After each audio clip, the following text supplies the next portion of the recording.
Salut bien-aimés dans le Seigneur, que le Père, le Très-Haut, soit glorifié. Voilà, comme d'habitude, c'est toujours pour moi, votre frère, un grand plaisir. Ceci n'est pas un enseignement biblique, ok? On va juste essayer d'échanger, de parler, en tout cas avec beaucoup de fraternité et beaucoup d'intelligence, beaucoup de sagesse. Tout n'est pas dans la Bible, on vous a caché les choses. Donc avant de commencer, je rends d'abord toute la gloire au Père, au Créateur, au Très-Haut, d'avoir ainsi permis que je vienne vous parler aujourd'hui, frères et sœurs, dans le Seigneur, au Christ, au premier-né, au Messie, au Mashiach.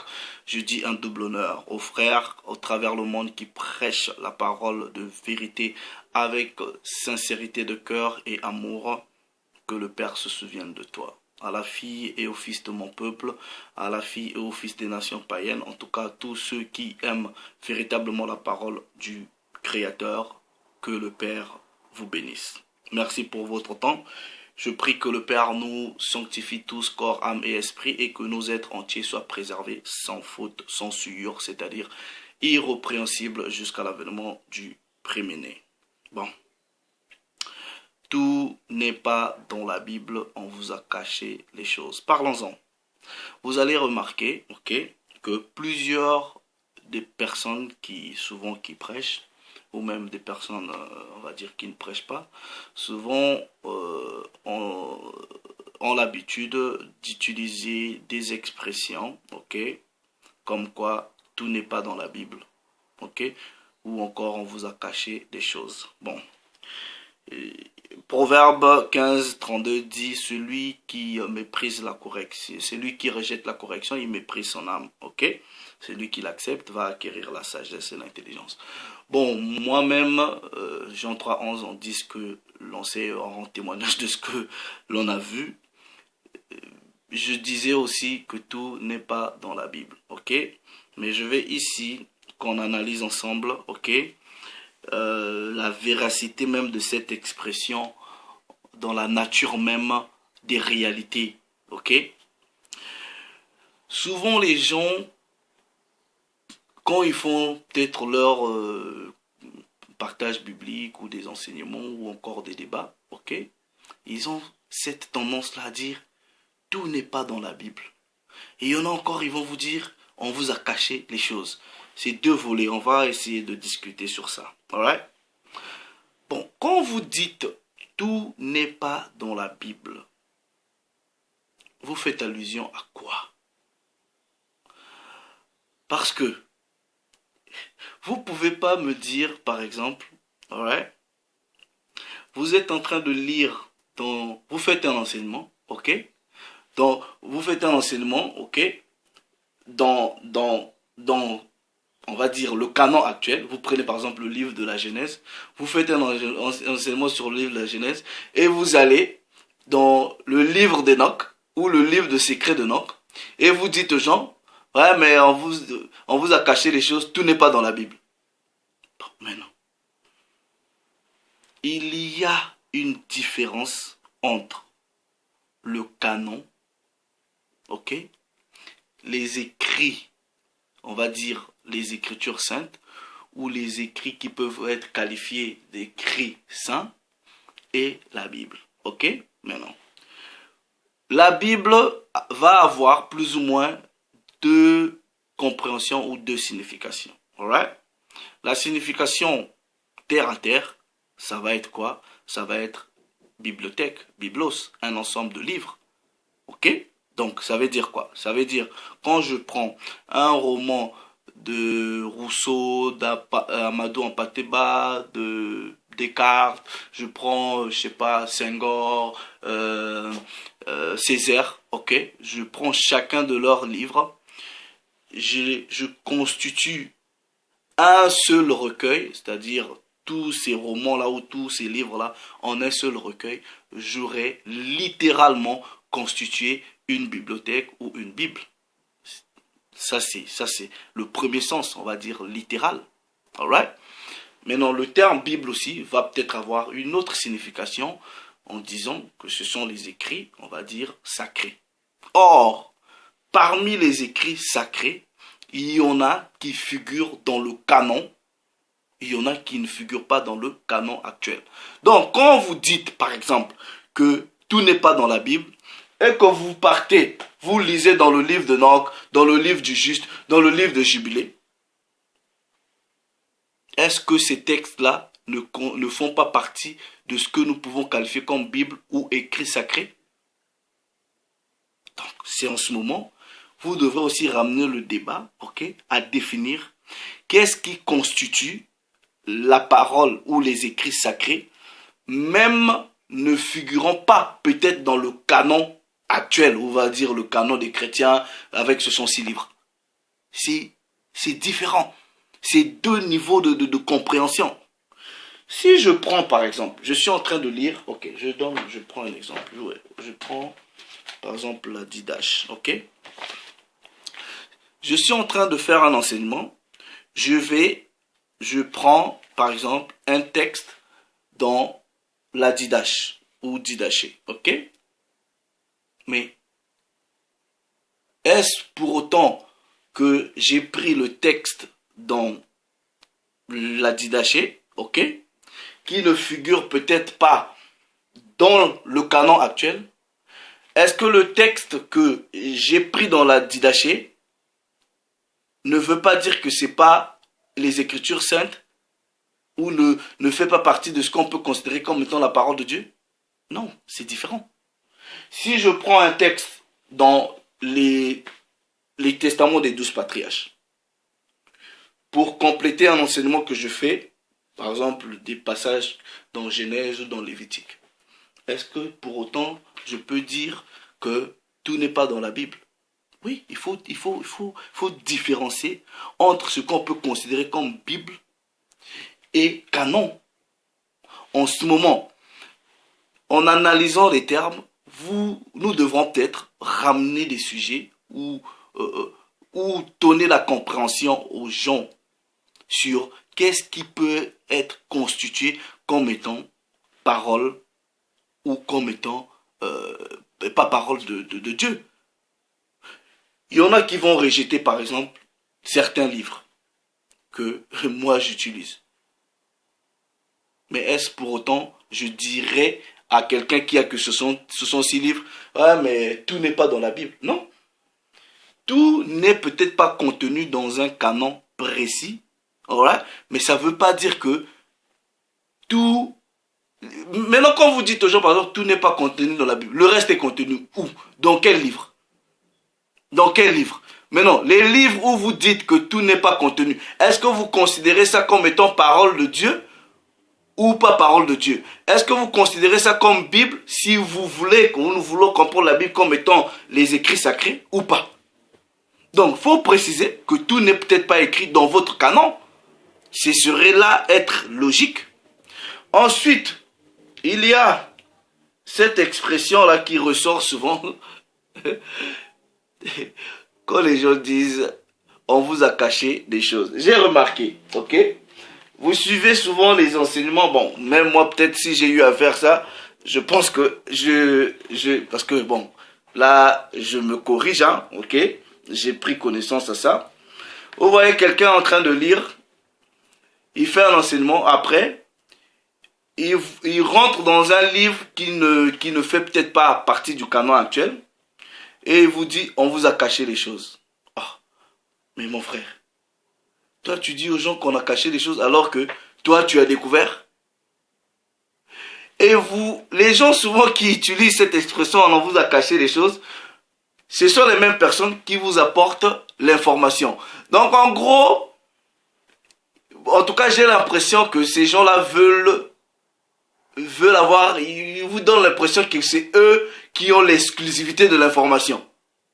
Il n'y a aucune exclusivité d'information, mon frère, ma soeur. Il n'y a aucune...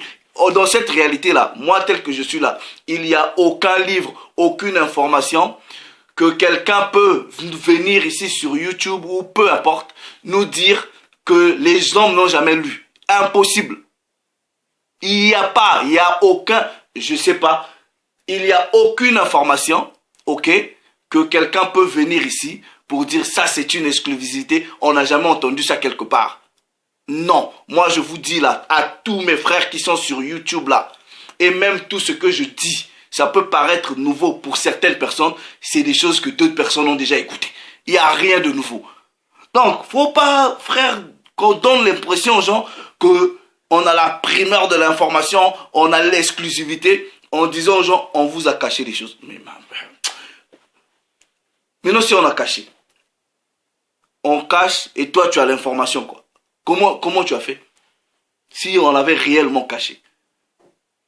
C'est-à-dire, il y a peut-être des informations ou même des livres qui ne sont pas popularisés, c'est-à-dire qui ne sont pas accessiblement populaires. Il y a une différence. Parce que quand vous venez, vous appuyez sur le fait qu'on vous a caché, quelque part, indirectement, je ne sais pas, vous allez peut-être me corriger, mais indirectement, vous donnez l'impression aux gens que c'est vous qui êtes parti découvrir, quoi. Donc, voilà, c'est vous. Donc, les gens qui vous suivez, n'attendaient que vous pour découvrir cette information. Moi, j'ai jamais vu aucun de nous venir dire des choses comme ça, sans donner des références quelque part. Vous donnez des références parce que les documents existent, parce que les supports existent. C'est ça. On n'a rien caché à qui que ce soit. Tout est là. Arrêtez de vous prendre pour je ne sais pas qui. Tout le monde peut chercher des informations et les trouver.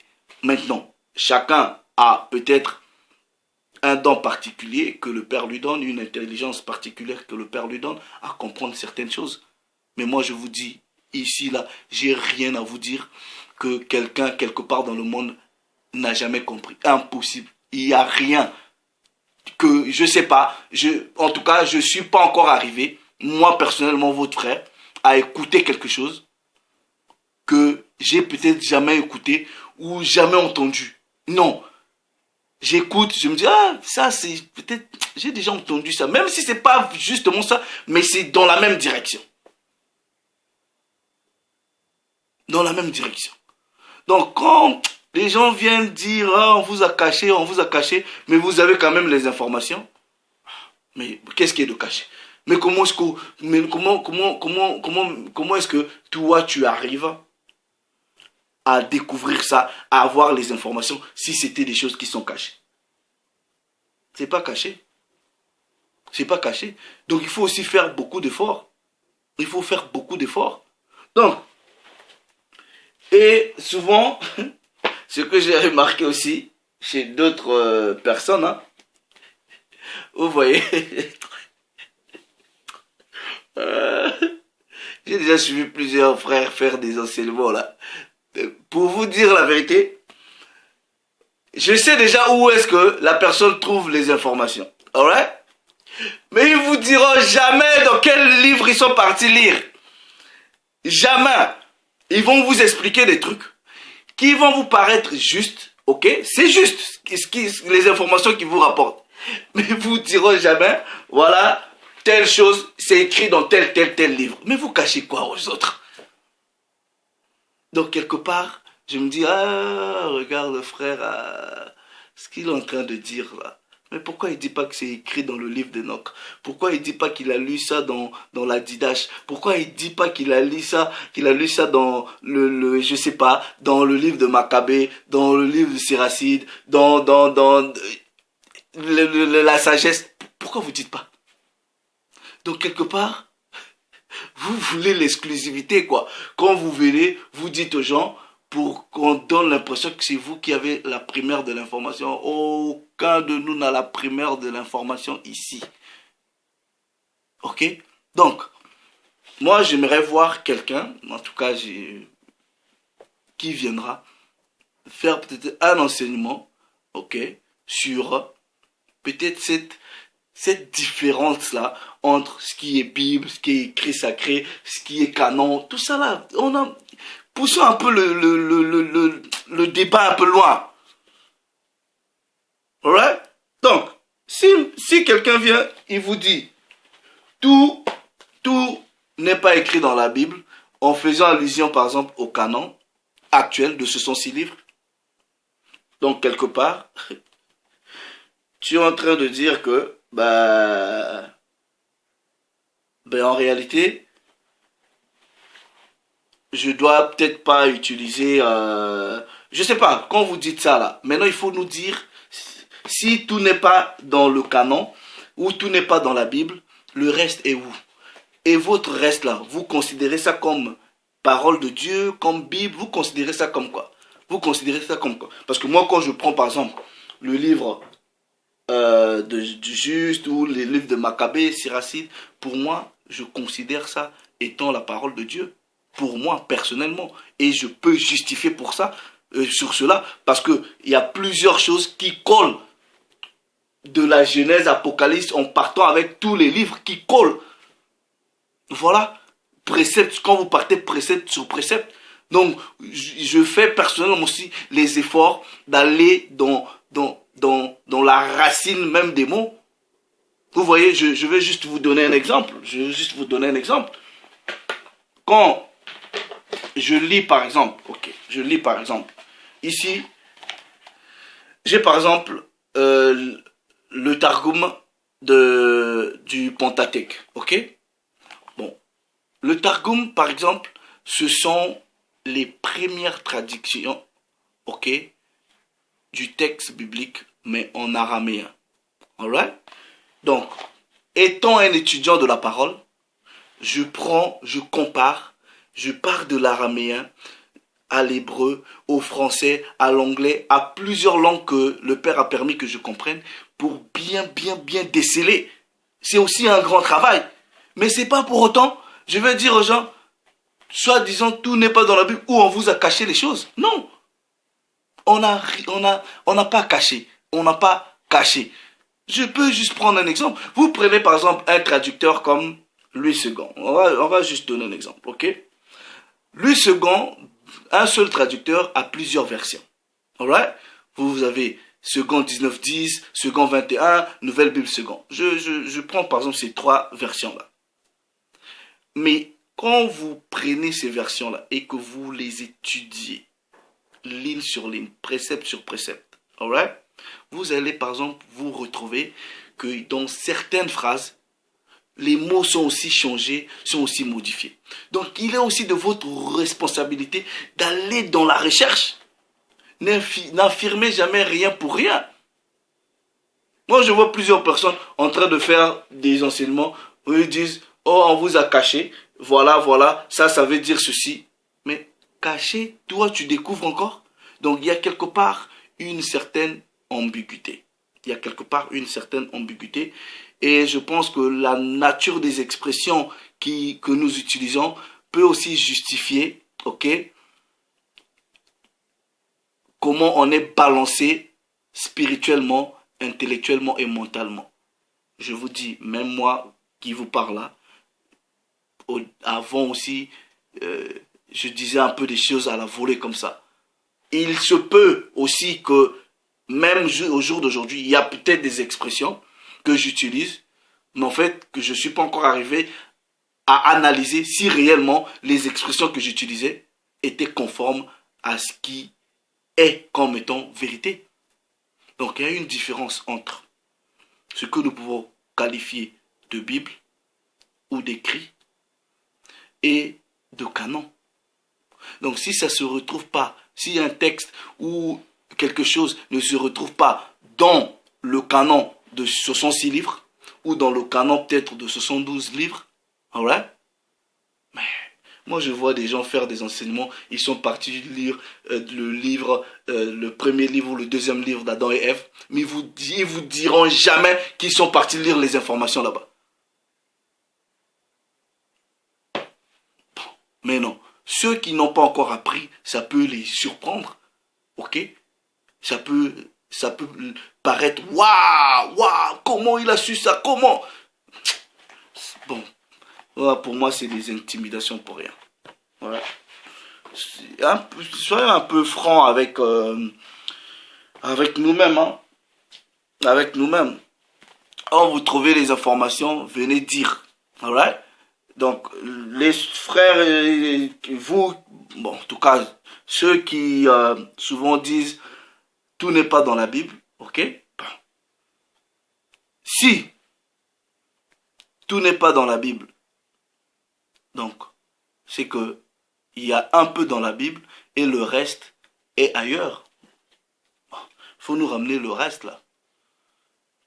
Puisque vous dites aussi qu'on a caché, mais vous êtes les mêmes à découvrir les choses.